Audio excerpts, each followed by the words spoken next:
গরমে কি রান্নাঘরে ঢুকতে ভালো লাগে, তাই আজ নিয়ে এলাম একদম সহজ, ঠান্ডা আর স্বাস্থ্যকর দই চিড়ে রেসিপি। নমস্কার বন্ধুরা, আরোহী কিচেনে আপনাদের সবাইকে স্বাগত জানাই। কাচের বাটি দিয়ে আমি হাফ বাটি চিড়ে নিয়ে নিয়েছি। চিড়াটাকে খুব ভালো করে ধুয়ে নেব। চিড়াটাকে 2-3 বার জল পাল্টে পাল্টে আমি খুব ভালো করে ধুয়ে নেব। আমি একবার ধুয়ে নিয়েছি, আরও 2 বার ধুয়ে নেব। চিড়াটাকে দেখুন আমি 2-3 বার খুব ভালো করে ধুয়ে নিয়েছি। আর চিড়াটা কোনো রকম ভিজিয়ে রাখার দরকার নেই। চিড়াটা 2-3 বার ভেজালেই নরম হয়ে যাবে। নিব ঠান্ডা ঠান্ডা মিষ্টি দই, আর যদি ঘরের তৈরি হয় তাহলে তো কোনো কথাই নেই।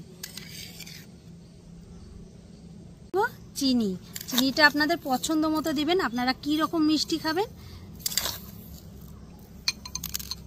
ওর জন্য দিয়ে দিব 1 চিমটে লবণ।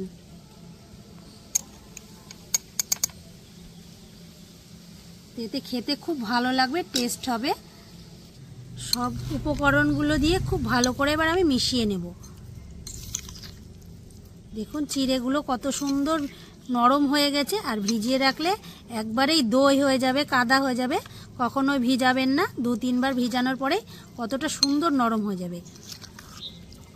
সব উপকরণগুলোকে খুব ভালো করে এবার মিশিয়ে নিয়েছি। এবার কিছুটা দিয়ে দিব কেটে রাখা আম, আর দিয়ে দিব আমি কেটে রেখেছি কলা।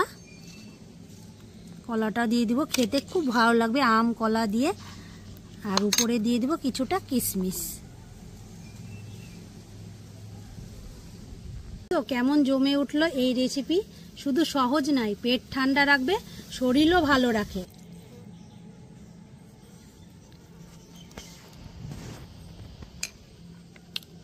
খেতেও খুব ভালো, আবার স্বাস্থ্যের জন্য খুব হেলদি।